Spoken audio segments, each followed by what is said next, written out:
Bonjour à tous, prenons un instant aujourd'hui pour lire et méditer un passage du livre du ciel de Luisa Picaretta. Au nom du Père qui m'a créé, du Fils qui m'a sauvé et du Saint-Esprit qui me sanctifie. Amen. Jésus, nous nous immergeons en toi, dans ta divine volonté, nous nous unissons à toi, nous nous identifions à toi, nous nous consumons en toi, nous fusionnons nos volontés dans la tienne, nous les fondons dans la tienne, et comme tous les jours, Jésus, nous t'appelons dans nos vies, nous t'appelons dans nos cœurs, nous t'y invitons, Seigneur, viens t'y établir avec ton Père, l'Esprit Saint, avec ton royaume, ton trône, tes actes divins, tes attributs divins, tes œuvres divines.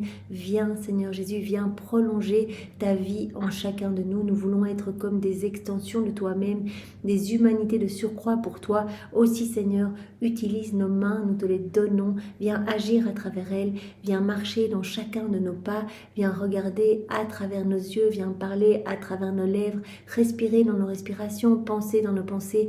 Viens faire battre nos cœurs, que tout soit fait, Jésus, par toi, c'est toi qui agis, nous t'accompagnons, que tout soit fait pour ta gloire, celle de ton Père et celle de l'Esprit Saint, et que tout soit fait dans ta divine volonté, que nos vies soient des offrandes éternelles d'amour, de louange, de bénédiction, de remerciement, de réparation pour toi, au nom de tous. Oui, Jésus, nous voulons vraiment être tes petites sentinelles d'amour. Nous voulons t'offrir à chaque instant l'acte opposé aux offenses qui te sont faites.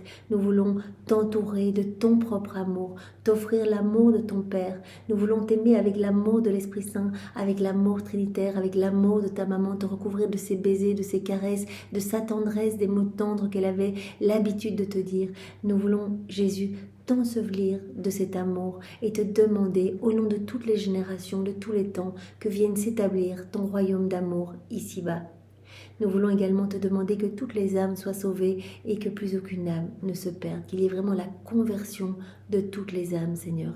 Et nous voulons te faire ces demandes partout, sur chaque élément créé. Nous voulons également placer sur chacun d'eux nos actes de louange, de bénédiction et d'amour pour toi, te dire que nous voyons ton amour partout, puisque tout est manifestation de ton amour, que nous sommes bombardés à chaque instant de tes je t'aime. Nous voulons y répondre, Seigneur, te dire que nous voyons ton amour, nous voyons l'activité de ta divine volonté à travers chacun de ces éléments, et nous voulons tenir compagnie à ta divine volonté, suivre ces actes et placer notre amour partout en réponse à ton amour, et nous voulons le faire bien sûr au nom de tous. Jésus, nous te demandons maintenant de disposer nos cœurs, de disposer nos intelligences pour que nous puissions accueillir ce nouvel enseignement que tu vas nous donner toi.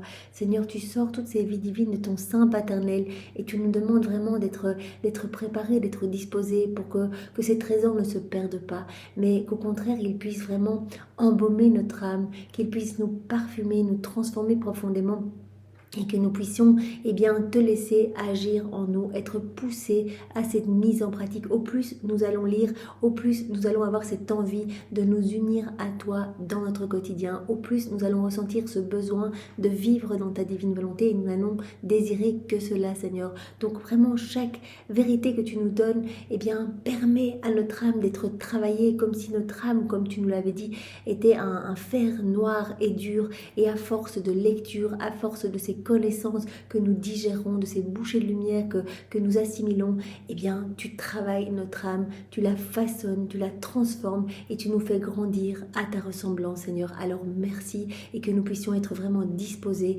accueillir avec ta sagesse à toi, vraiment enveloppe-nous de ta lumière, Seigneur, donne-nous ton cœur, que nos vies puissent vraiment devenir des petites sources de joie pour toi. Nous voulons te redonner le sourire, tu l'as dit, l'âme qui vit dans la divine volonté redonne le sourire à tout le ciel, elle devient elle-même une source de béatitude pour tous les saints, tous les bienheureux. Chacun de ces actes procure une gloire accidentelle à tous les bienheureux du ciel. Elle procure du rafraîchissement aux âmes du purgatoire. Ces actes amènent comme un renouvellement, une nouvelle fraîcheur à toute la création et des biens à n'en plus finir pour toutes les âmes de toutes les générations, pour autant qu'elles accueillent ces grâces. Alors vraiment, Seigneur, nous voulons que nos cœurs soient pour toi ces petits tabernacles d'amour, ces tabernacles vivants pour ta divine volonté. Nous voulons que ta divine volonté soit reine en nous, aussi recréer cet espace dans chacun de nos cœurs. Voilà, puisque c'est toi qui opères cette purification et qu'on ne doit pas vraiment faire d'efforts si ce n'est te donner nos oui, nous te supplions d'arracher ces mauvaises herbes de nos âmes et que ta divine volonté puisse vraiment se sentir bien en nous. Tu l'as dit, je suis la divine volonté, et bien que tu puisses te déployer, Seigneur, que ta divine volonté puisse être opérante et agissante à partir de chacune de nos humanités. Seigneur, nous nous unissons à ton humanité, à ta divinité, à ta volonté, et nous t'aimons avec l'amour, la puissance et la sagesse de ta volonté, de ton divin vouloir, et nous le faisons vraiment au nom de toutes les générations. Nous voulons encore t'offrir, Jésus, cette prière reprise, eh bien, dans le tome 12, prière faite par Louisa. Voilà, Louisa, elle a été totalement enseignée par toi, Jésus, et donc ces prières sont très précieuses et nous pouvons eh bien, nous unir à celles-ci pour te les offrir. Non, en fait, cette prière se trouve dans le volume 17, à la date du 10 mai 1925. Ô suprême majesté, je t'adore, je te bénis et je te remercie au nom de toutes les créatures. Je lie à ton trône toutes les volontés humaines de toutes les générations, du premier homme au dernier, de telle manière que toutes les âmes reconnaissent ta suprême volonté, même les âmes perdues. Donc Louisa, elle dit, mais je viens unir tous les hommes, je viens les placer tous au pied de ton trône, au pied du trône de la majesté suprême. Je viens placer toutes les volontés humaines, que toutes puissent te reconnaître, que toutes puissent t'aimer, même les âmes perdues. Que les bienheureux jouissent infiniment de ta volonté, que sans exception, les créatures actuelles et futures adorent ta volonté, l'aiment et l'accueillent. Jésus, je place toutes les âmes dans ta divine volonté de telle manière qu'elles puissent toutes revenir à leur origine, ta volonté. Donc voilà, on peut faire comme Louisa, plonger toutes les âmes. Nous voyons le grand bien que cela procure quand on se plonge dans la divine volonté. Jésus dit que notre âme se transforme, vient vraiment être profondément gorgée de cette lumière. Donc, puisque c'est un grand bain, une grande mer de lumière, comprenant absolument toutes les joies célestes, les béatitudes, les bonheurs du ciel, etc. Toutes les œuvres divines, les qualités divines. Il y a tout dans cette mer. Quand nous nous y plongeons, eh bien, notre âme vraiment se gorge de tous ces attributs divins, de ces qualités divines. Il y a une profonde transformation. D'ailleurs, quand Louisa plongeait dans la divine volonté l'âme de son confesseur décédé, celui-ci eh bien, lui avait parlé, il lui avait dit « mais refais cette prière, c'était tellement magnifique » et cela m'a fait gagner de nombreuses années de purgatoire. Il s'avait demandé eh bien, quelle est cette prière et le confesseur lui avait dit « tu m'as plongé dans la divine volonté et tu as verser sur moi en fait la puissance de Dieu, sa sagesse, sa bonté, sa pureté, etc. Tout ce qui se trouve dans cette mer, eh bien Louisa prenait et déversait tout sur l'âme de son confesseur. Donc nous pouvons le faire à chaque fois que nous faisons un acte dans la divine volonté, nous nous plongeons dans cette mer de lumière. Donc il se passe quelque chose, mais nous pouvons également plonger toutes les âmes de nos proches, les âmes de tous les temps, de toutes les générations, comme Louisa le fait ici, pour que toutes les âmes puissent revenir à leur origine, c'est-à-dire vivre dans la divine volonté. Je me place dans tes bras paternels pour t'amener tous tes enfants, mes frères et sœurs, et les lier à ta volonté. Voilà, on peut s'imaginer comme Louisa le fait tout le temps dans les 24 heures de la Passion, elle lie toutes les âmes à Jésus. Voilà, Jésus est en train de marcher, et bien elle prend les pas de tous les hommes qu'elle vient attacher aux pas de Jésus pour que les hommes n'osent plus s'égarer, se perdre et faire du mal, s'éloigner de Dieu, qu'ils puissent être vraiment unis à leur Créateur. Voilà, elle attache, elle unit les yeux de tous les hommes aux yeux de Jésus pour que tous les regards soient sanctifiés et pour offrir de la réparation à Jésus. Elle unit toutes les bouches, toutes les langues à celles de Jésus pour que les paroles des hommes ne soient que louanges, que bénédictions pour leur Créateur. Elle unit les mains de chaque créature, les siennes et celles de tous les hommes, à celles de Jésus pour que tous les actes eh bien, soient divinisés, qu'ils apportent tous eh bien, de la gloire à la Trinité. Donc voilà, là elle dit, Jésus, j'unis tous les hommes à toi, je les unis tous à toi, à ta volonté. Je te ramène tous tes enfants, mes frères et sœurs, et je les lie à ta volonté. Au nom de tous, je veux faire réparation et te présenter les hommages et l'adoration que tu aurais reçus si tous avaient vécu dans ta divine volonté. Je t'en prie qu'il n'y ait plus de rupture entre la volonté humaine et ta volonté. C'est une toute petite qui te le demande, et tu ne peux rien refuser au petit. Voilà, Jésus aime l'humilité. Il a dit à Louisa, écoute, nous avons fait le tour du monde plusieurs fois avec mon Père et l'Esprit Saint pour trouver l'âme la plus petite, la plus humble, qui allait se laisser façonner de la manière la plus rapide. Et c'est toi que nous avons trouvé. Donc, quand une âme est petite et accepte eh bien, de se laisser dépouiller de tout pour se laisser remplir de nous, nous ne pouvons rien lui refuser. Alors elle dit, voilà, c'est une âme toute petite qui te le demande, que toutes les âmes vivent dans la divine volonté. Elle demande tout le temps cela à Louisa, c'est sa prière qu'elle fait du matin au soir et du soir au matin, que vienne s'établir ton royaume. Et Jésus lui a dit, c'est bien Louisa, tu dois te servir de tout ce qu'il y a autour de toi pour demander l'avènement de mon royaume. Voilà, donc c'est ce que nous devons faire, nous aussi, nous servir de tout.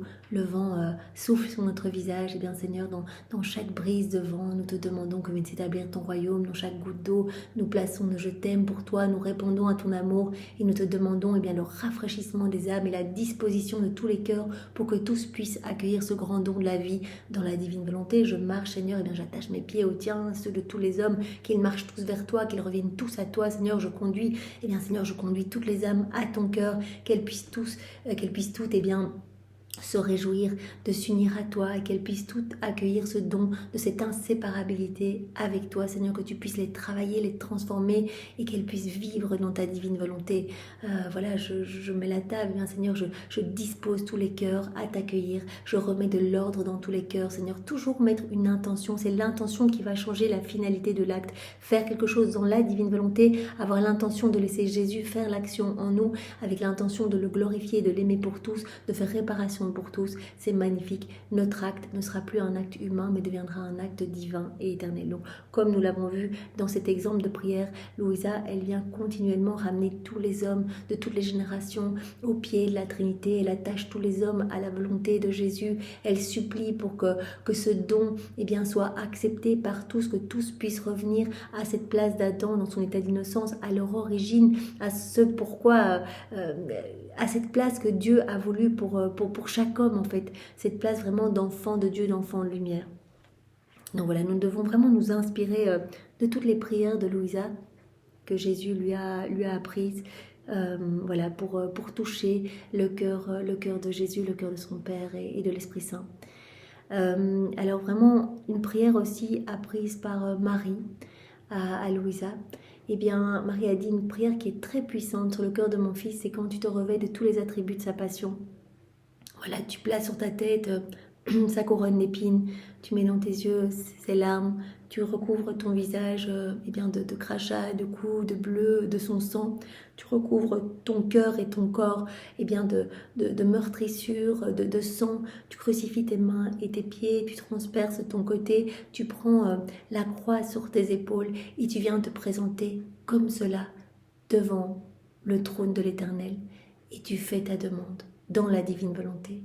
Et le Père va entendre vraiment Jésus faire cette demande. Il ne pourra rien te refuser. Voilà, c'est ce que Marie avait donné comme prière très puissante à Louisa. Maintenant, je le fais à chacune des messes où je vais. Je me revêts de tous les attributs de la passion pour aller recevoir Jésus au nom de toutes les générations et réparer pour toutes les communions sacrilèges, pour toutes les messes mal célébrées, pour accompagner Jésus, pour le consoler et pour vraiment lui donner l'amour qu'il ne reçoit pas des hommes. Jésus, maintenant, je te demande de parler à travers ma bouche. Envoie sur chacun de nous ton Esprit Saint, que ce moment fait en union avec toi puisse avoir des retombées dans tous les cœurs. Viens, Esprit Saint, viens, par la puissante intercession du cœur immaculé de Marie, ton épouse bien-aimée. Viens, Esprit Saint, viens, par la puissante intercession du cœur immaculé de Marie, ton épouse bien-aimée. Viens, Esprit Saint, viens, par la puissante intercession du cœur immaculé de Marie, ton épouse bien-aimée. Et Jésus, garde-moi toujours unie à toi, que je ne dévie pas de ce que tu veux nous donner, Seigneur. Je suis un instrument entre tes mains, alors investis-moi totalement de toi, Seigneur. C'est toi, Seigneur, qui prends ce moment et je te prête cet acte que je vais faire de parler pour que ce soit ta divine volonté qui l'investisse totalement et que tu te serves de ma bouche pour aller toucher tes enfants, Seigneur. Je ne suis rien, tu es tout. Je t'aime, Seigneur. Et le néant ne peut pas rester loin du tout. Alors, garde chacun de nous enchaîné à toi dans ton cœur, Jésus. Alors, le passage que nous allons voir ensemble est celui du 13 juillet 1931. Non, pardon, le livre s'est refermé. Voilà, du 3 août, 1931. Donc nous sommes dans le volume 29 et c'est notre sœur Louisa qui parle. Je suis toujours là, au centre du divin fiat, bien que dans le cauchemar de la privation de mon doux Jésus. Toujours abandonnée dans la divine volonté, quoi qu'elle vive, que ce soit les humiliations avec les prêtres, cette période difficile, la plus dure de sa vie, comme elle l'a dit à Jésus, elle est continuellement abandonnée dans la divine volonté, elle fait ses rondes, elle suit les actes de la divine volonté, elle place ses je t'aime partout. Elle est toujours plongée dans cette mer de lumière. Ici, elle vit cette souffrance de ne pas voir Jésus physiquement. Voilà, on le sait, dans chacun des passages commence pratiquement par cette parole de Louisa, je souffre tellement, Jésus, où es-tu? Donc vraiment, elle a besoin de le voir. Jésus lui a dit, eh bien, cette solitude que tu ressens, tiens compagnie à la solitude de ma divine volonté parmi les hommes. Je te fais vivre ce que moi, je ressens aussi quand je veux prendre mes enfants dans les bras, que je veux tout leur donner, que je les veux heureux, debout, propriétaires de mon royaume, et qu'ils ne veulent pas de mes biens, que je vois tous les biens, eh bien, cachés à travers chaque élément, la création, dans chaque élément, même les biens de la rédemption, eh bien tous les biens restent là, mais quelle ingratitude humaine alors que les hommes sont sous cette pluie continuelle de bénédictions et de cadeaux, ils ne prennent rien et continuent à être malheureux. Donc je souffre de ne pas pouvoir leur donner, je souffre de solitude, je souffre d'être rejetée, je souffre de ne même pas être regardée. Donc parfois, Louisa, je te partage ce martyr divin, c'est un véritable martyr divin, une petite goutte de cet amer calice que vraiment, dont je souffre en fait. Je te partage cela pour que tu tiennes compagnie à mes souffrances. Et Jésus lui a dit aussi, eh bien parfois tu ne me vois pas parce que tu es tellement rempli de la divine volonté que la lumière de ma divine volonté, eh bien qui rejaillit partout, qui déborde de ton humanité, eh bien éclipse mon humanité. Donc tu ne vois pas mon humanité parce que cette lumière en fait me cache complètement. Mais je suis là. D'ailleurs, tu ressens ma vie divine en toi. Quand hier, Louisa se posait des questions de savoir si elle était vraiment dans la divine volonté ou pas, si elle en avait la propriété ou pas, en disant mais avec tout ce que j'ai vécu comme tribulation, comme doute, je crois que j'ai dû quitter ta divine volonté. Jésus lui a dit non, il n'y a pas eu de rupture parce que tu sens toujours ma vie en toi et tu sens toujours que tu es dans ce mouvement continu. Voilà, la divine volonté, c'est l'infatigable travailleuse qui nous met toujours en mouvement, au travail, pour suivre ses actes, pour l'accompagner partout, etc. Et tant que l'on sent cette vie divine en nous, on est dans la divine volonté. Voilà. Et donc, Jésus a dit à Louisa, voilà ces petits doutes, voilà, quelque part, tu entraves un petit peu le travail de ma divine volonté. C'est comme si tu créais un petit peu des nuages devant ce soleil irradiant qui est dans ton âme. Donc tu empêches ces rayons de se déployer, mais ces nuages ne sont pas éternels. Il suffit que je souffle dessus et ces nuages s'en vont et tu sens à nouveau toute cette lumière t'inonder et inonder les âmes partout autour de toi. Comme il est douloureux de sentir Jésus s'échapper, lui qui m'aime et que j'aime, et qui, formant ma vie de force, d'amour et de lumière, s'échappe de ma vie. Mon Dieu, quelle souffrance de sentir la vie, mais qui n'est pas la vraie vie. Quelle torture, quelle lacération.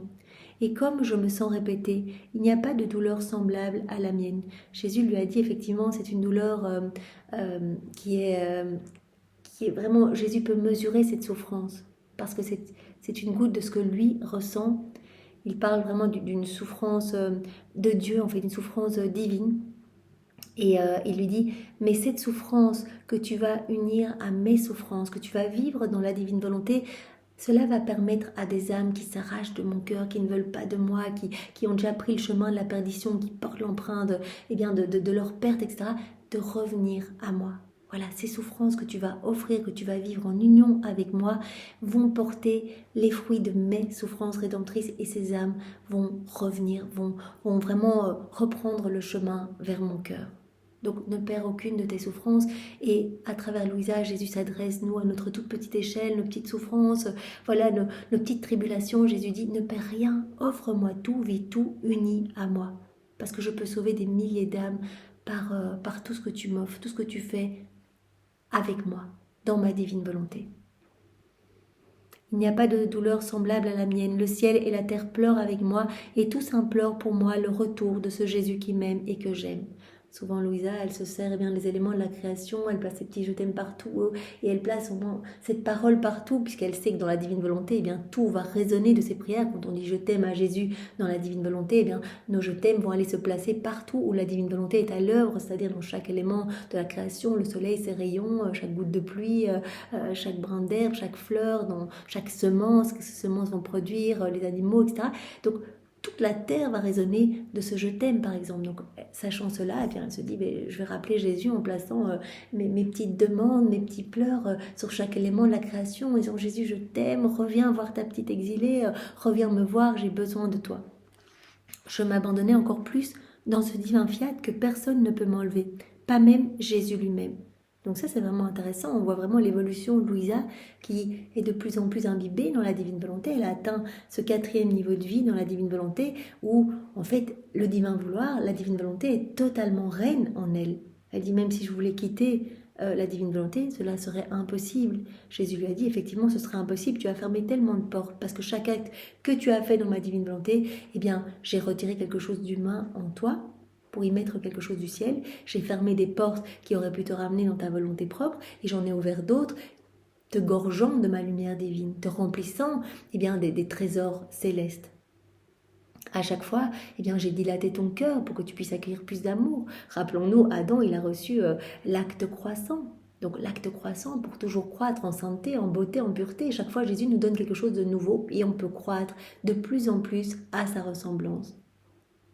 Et donc, on va ressentir de plus en plus cette vie de lumière en nous, cette vie d'amour, cette vie du divin vouloir. Chaque acte, comme Jésus nous l'a déjà dit tellement de fois, va servir de nourriture pour alimenter cette vie divine.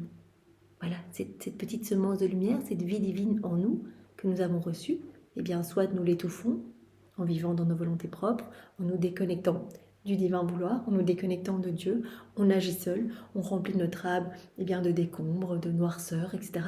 Et cette lumière va être étouffée, cette vie divine va être étouffée, faute d'être alimentée, elle va mourir, on la fait mourir, ou alors on se sert de chacun de nos actes, une ronde, on lit les écrits du ciel, on parle dans la divine volonté, on marche, on pense, on dort dans la divine volonté. Tous les petits actes, que ce soit un petit acte de quelques secondes ou un acte de plusieurs heures, peu importe, chaque acte va être parfait, va donner une gloire parfaite, une adoration parfaite, un amour parfait à la Trinité, et chaque acte va permettre d'alimenter, va être vraiment une nourriture pour cette vie divine. Chaque acte est une vie divine, mais qui va alimenter cette grande vie divine en nous, pour qu'on soit totalement rempli de divin. Donc c'est ça que Louisa ressent. Elle sent cette force à l'intérieur d'elle. Je m'abandonnais encore plus dans ce divin fiat, donc quelles que soient les tribulations qu'elle traverse, les souffrances de ne pas voir Jésus, elle s'abandonne toujours plus. Et c'est la clé, Jésus nous dit c'est vraiment la clé, l'abandon et la constance, les deux clés primordiales. L'abandon et la constance, cela permet à notre âme de s'élever et d'aller se greffer dans le soleil de la divine volonté. Personne ne peut m'enlever eh bien, ce que je ressens, cette vie divine, cette force divine en moi. Pas même Jésus lui-même. Il se cache et s'éloigne parfois de moi, mais son divin vouloir ne me quitte jamais. Jamais. Donc elle ressent vraiment cela en elle. D'où ce que Jésus lui a dit hier, il n'y a jamais eu de rupture entre ta volonté et la divine volonté. Tu ressens cela en toi. Et nous, au plus on va faire des actes, au plus on va ressentir cela en nous, cette paix s'installer en nous, cette force, cet ordre, cette harmonie. Voilà, Jésus va venir vraiment faire grandir toutes ces qualités divines en nous. Il est toujours avec moi, ce divin vouloir. Et mon pauvre esprit parcourt tout ce que le divin fiat a fait et fait encore pour notre amour. Et donc elle est prise continuellement par ses rondes. Elle parcourt tout ce que le divin vouloir a fait et continue à faire, tous les actes de la divine volonté, elle les parcourt continuellement, que ce soit dans l'œuvre de la rédemption, voilà, quand elle lit les Écritures, nous pouvons le faire, nous sommes invités à le faire aussi, ou quand nous méditons les saints mystères du rosaire, voilà, nous sommes avec Jésus, nous faisons nos rondes, nous prenons dans les bras, nous réparons, nous le louons, nous rappelons son amour pour qu'il soit redoublé, renouvelé dans tous les cœurs, nous consacrons à son cœur uni à celui de sa maman, nous séchons ses larmes, nous nous unissons à ses prières, à ses peines, à ses réparations, etc. Donc elle suit les actes de la divine volonté, Louisa, dans l'œuvre de la rédemption, dans l'œuvre de la création. Elle remonte même jusqu'en Éden. Rappelons-nous Jésus qui a dit, mais chaque fois que tu vas en Éden, que tu vas rappeler notre amour au moment de toute cette préparation avant de créer l'homme, et puis au moment de la création de l'homme, et puis tout ce moment avec Adam, mais quelle joie, quelle fête, c'était une fête continuelle. Rappelez-vous, Jésus nous l'a dit hier, quelle fête avec Adam, puisqu'il y avait cette réciprocité d'amour, c'était merveilleux, on déversait continuellement en lui des torrents de grâce, de sainteté, de puissance, de beauté, et tout ce qui ne pouvait enclore, sa petite âme ne pouvant tout enclore, étant limitée, débordait continuellement en amour, louange pour la Trinité. Donc c'était une fête que malheureusement l'homme a interrompue en quittant la divine volonté, en perdant la propriété du divin vouloir, en perdant tout, la divine volonté comme narratrice de l'amour de Dieu partout, ses sens ont commencé à s'obstruer, et même si Adam continue à faire la divine volonté, il a perdu cette vie divine, il a perdu la vie du divin vouloir en lui. Et donc il a interrompu quelque part toute communication avec la Trinité. C'est comme s'il avait lui-même, en quittant la divine volonté, obstrué tous les canaux de communication avec la Trinité, et il s'est également coupé des éléments de la création n'étant plus dans la divine volonté, et les éléments de la création étant toujours régis par la divine volonté. Il y avait une rupture également à ce niveau-là. Et donc les éléments ont été comme au-dessus d'Adam, alors qu'il avait été créé chef de tout, chef d'œuvre de toute la création, tout avait été fait pour lui, et bien directement il a formé la tache noire du tableau. Je pensais à ce grand amour manifesté dans notre création, et mon Jésus bien-aimé sortit de sa cachette et me dit « Ma fille, la création de l'homme était le centre où notre divinité centralisa tous les biens qui devaient s'élever dans la créature. » La création de l'homme, cet amour brûlant, ad intra, entre les trois personnes divines qui s'est déversé ad extra en l'homme, pour que l'homme tienne compagnie à Dieu, que l'homme soit comme un petit Dieu, que l'homme gravite toujours autour de son Créateur, soit comme un écho, un reflet de la Trinité, et qu'il puisse vraiment être heureux, être bien, être dans ce doux flux et reflux d'amour. Tous les biens ont été centralisés dans la créature. Nous avons mis en elle la vie divine et la divine volonté, la vie humaine et la volonté humaine. Tout a été centralisé en l'homme au moment de sa création. La vie humaine devait nous servir de résidence. La vie de l'homme devait servir de résidence pour Dieu. Et les deux volontés fusionnées devaient former une vie commune. Voilà, dans le plan de Dieu, c'est que l'homme vive complètement dans la divine volonté, que l'homme soit une compagnie pour Dieu, que ce soit un exutoire de l'amour de Dieu, que sa vie humaine soit une résidence pour la vie divine, et que sa volonté humaine reste toujours fusionnée, consumée dans la divine volonté. La volonté humaine prenant de notre volonté pour former ses actes, et notre volonté demeurant dans l'acte continu du don de soi, afin que la volonté humaine puisse rester modelée et tout informée dans la divine volonté, que la volonté humaine reste informée, reste modelée dans la divine volonté. Or, il n'y a pas de vie, qu'elle soit humaine ou spirituelle et divine, qui n'ait besoin de nourriture pour grandir, devenir plus forte, s'embellir et se réjouir, d'autant plus que nous avions mis notre vie divine dans l'homme. Jésus dit bien, il n'y a pas de vie qui peut subsister sans nourriture. Et ici, nous avions mis notre vie divine, comme Jésus dit, nous avons mis notre vie divine en l'homme.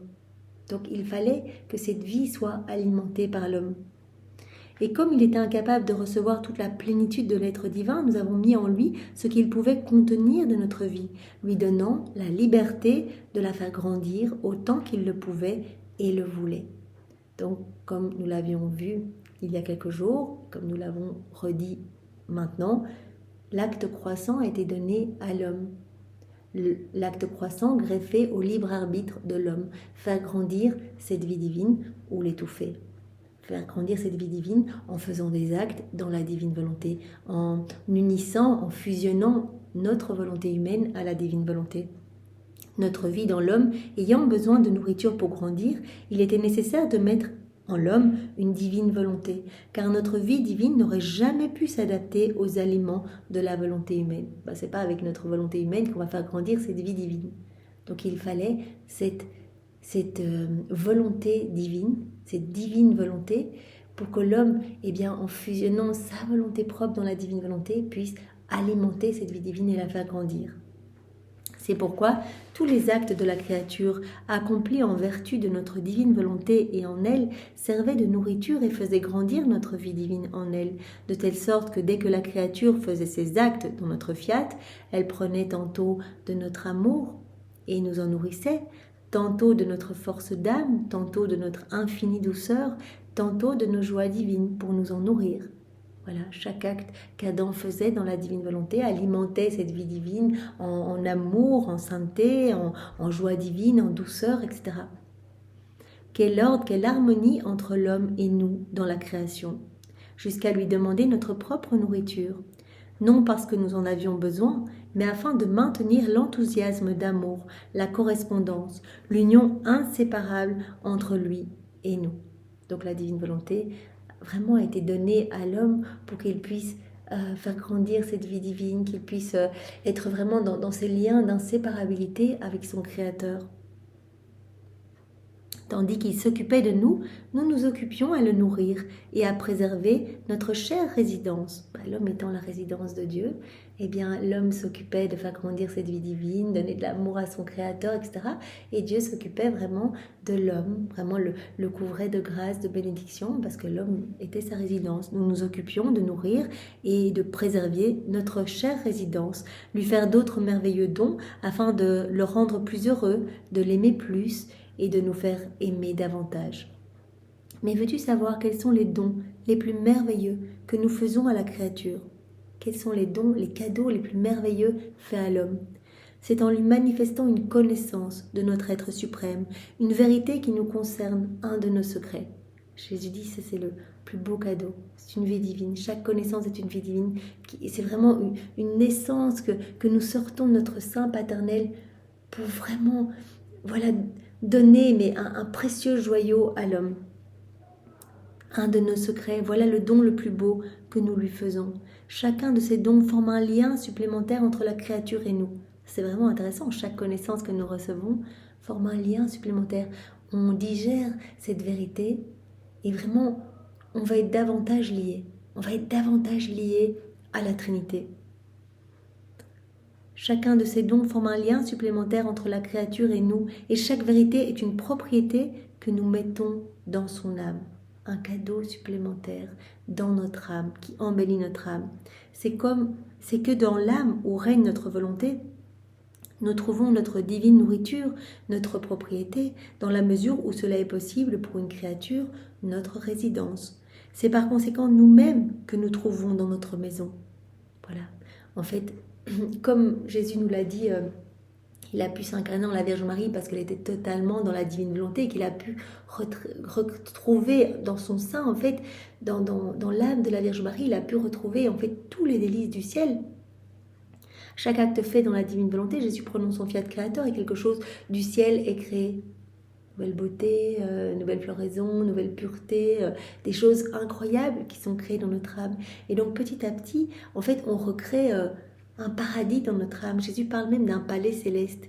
Et donc, il dit, voilà, pour l'âme qui vit dans la divine volonté, qui accueille toutes les vérités qu'on lui donne, ces précieux trésors. Jésus dit, c'est vraiment les dons les plus précieux qu'on peut donner parce qu'on se révèle. On donne des secrets divins à l'âme qui va permettre cela va permettre de mieux nous connaître. Et cela va tisser davantage de liens d'amour entre la créature et nous. Et donc, au plus elle va accueillir ces vérités, les mettre en pratique, etc., au plus on va lui donner, elle va rentrer en possession et devenir propriétaire d'absolument tout. Nous voulons la combler, il n'y a que dans la mise en pratique qu'on va pouvoir lui donner. Mais pour mettre en pratique, il faut se plonger et accueillir toutes ces vérités, parce que ces vérités vont nous pousser à cette mise en pratique. Et nous trouvons vraiment dans l'âme qui met en pratique, qui accueille ces vérités, qui les met en pratique, nous trouvons notre résidence. Nous nous sentons bien dans cette âme de la même façon que dans le ciel en fait. Nous prenons des décisions à partir de cette âme de la même façon que si nous les prenions à partir du ciel. Ce n'est pas une présence mystique, c'est une réelle présence. Comme Jésus nous l'a dit déjà à de nombreuses reprises, je viens vraiment m'établir dans l'âme qui s'abandonne, qui vit dans ma divine volonté. Je viens avec mon Père et l'Esprit Saint, nous sommes là. Je viens avec tout, je suis établie dans cette âme. C'est moi qui prends le contrôle de cette vie, c'est moi qui prends les commandes de cette vie. C'est par conséquent nous-mêmes que nous trouvons dans notre maison. Donc au plus on va faire des actes, au plus on va se remplir des choses du ciel. Et alors Jésus va se sentir bien dans notre cœur. Jésus, son Père, l'Esprit Saint, ils vont se sentir bien parce qu'ils vont retrouver toutes les choses du ciel dans notre cœur. C'est nous-mêmes que nous trouvons dans notre maison, dans notre centre, au milieu de nos propriétés. Voilà, à chaque fois on acquiert des choses célestes, on fait grandir des qualités divines en nous, on reçoit de nouveaux cadeaux à chaque fois qu'on fait nos rondes dans la création. Nous savons bien que la divine volonté conserve des qualités divines, des attributs divins dans chaque élément créé. Donc dès qu'on fait nos rondes, on vient dire Jésus, merci pour tout cet amour que tu as placé dans le soleil, je vois ton amour, je place mes je t'aime dans chaque rayon, etc. On va directement recevoir le cadeau qui est caché, c'est-à-dire la lumière divine, la chaleur de Dieu, etc. On va recevoir cela. Quand on vient placer nos je t'aime, par exemple sur les feuilles des arbres, sur chacune des feuilles, on répond à cet amour de Dieu. On voit le travail de la divine volonté qui vraiment maintient tous les arbres en vie, etc. Et bien directement, on va recevoir cette vigueur, cette force, etc., cette force divine. Donc au plus on va se gorger de toutes ces qualités divines, ces attributs divins, etc., plus Dieu va se sentir bien dans notre cœur. Parce qu'il va vraiment se sentir comme chez lui, dans notre cœur.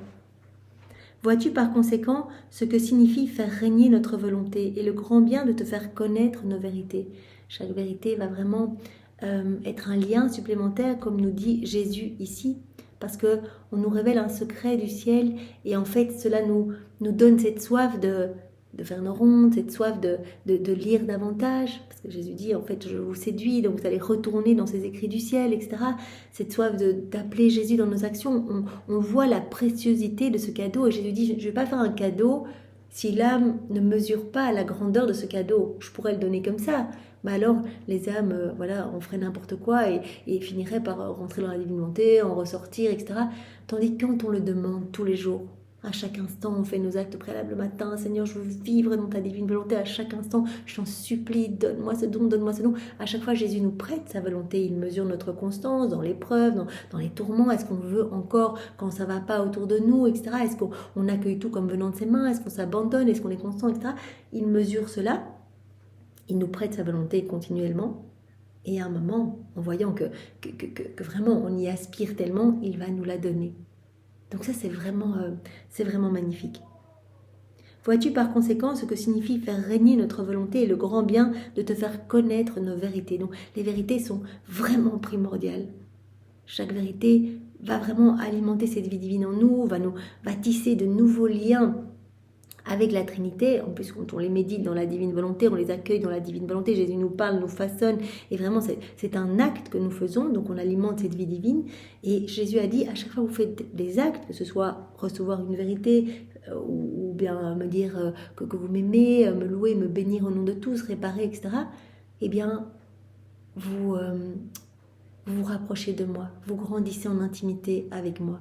Je vous enchaîne davantage à moi. Et donc, il va vous être de plus en plus naturel de le faire comme une deuxième nature. Et vraiment, vous allez m'aimer de plus en plus. Et c'est pour cela qu'en commençant dans la divine volonté, en se plongeant dans les écrits du ciel, on remarque que notre vie, en fait, va se centrer de plus en plus sur Jésus. Jésus va lui-même opérer cette purification, nous nettoyer des choses du monde, nous détacher de ce qui nous attachait ici-bas, nos mauvaises passions, nos comportements, peut-être nos addictions, que sais-je. Il va nous détacher de tout pour nous attacher qu'à lui en fait. Parce que chaque acte, c'est une nouvelle chaîne, un nouveau lien de filiation. Chacune de nos vérités porte son bien distinct et chaque vérité va nous donner un cadeau. Voilà, comme chaque ronde, on va recevoir les petits cadeaux qui sont cachés, chaque vérité va procurer quelque chose, un grand bienfait à notre âme. Une vérité va apporter sa lumière, l'autre sa force d'âme, d'autres leur bonté, leur sagesse, leur amour, etc. Chacune d'elles lie de façon spéciale la créature à Dieu et Dieu à la créature. Chaque vérité est super importante, un trésor qui va nous lier d'une façon spéciale à notre Créateur. Chaque vérité va nous donner quelque chose.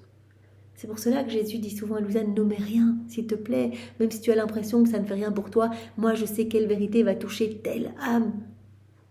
quelle vérité va toucher quelle âme et voilà, quel mot va percuter telle créature qui va se convertir, qui va venir à moi et qui va me donner sa vie, qui va vivre dans ma volonté. Donc, nomme rien. Chaque mot est important. Chaque mot est béni. Ce sont mes écrits, ce sont mes mots et je touche à travers ces vérités. Sache par conséquent comment correspondre à de si nombreux dons que t'a fait ton Jésus. Chaque connaissance, un don, c'est un cadeau. C'est vraiment un secret du ciel qui va nous lier de manière plus spéciale à notre Créateur. Voilà, sache par conséquent comment correspondre à de si nombreux dons que t'a fait ton Jésus et sache vivre toujours dans notre vouloir. Et ça, Jésus nous le demande. Voilà, à travers Louisa, apprécie ses connaissances. Ne lis pas de manière précipitée ou en disant voilà, allez, je vais vite finir les 36 volumes, voir de quoi il s'agit, je vais lire très vite, sans vraiment comprendre. Prenons le temps. C'est pour cela que voilà, je prends ce temps tous les jours, 1 ou 2 vérités. Et on prend le temps, on digère, on mastique, voilà, on se rappelle ce que Jésus a dit, on reconnecte les vérités ensemble et on fait grandir ainsi bien cette vie de l'amour en nous. On alimente la vie de la divine volonté en recevant ces connaissances, en mettant en pratique, en nous unissant à Jésus davantage. Merci Jésus, eh bien nous nous offrons à toi, fais de nous ce qui te plaira et vraiment au nom de tous, vraiment nous te disons d'une seule voix que nous t'aimons, que nous te louons, nous voulons te bénir, t'adorer et te remercier avec ta volonté à toi Seigneur. Soyez tous bénis et passez une belle journée dans la divine volonté. Au nom du Père et du Fils et du Saint-Esprit. Amen. Au revoir à tous.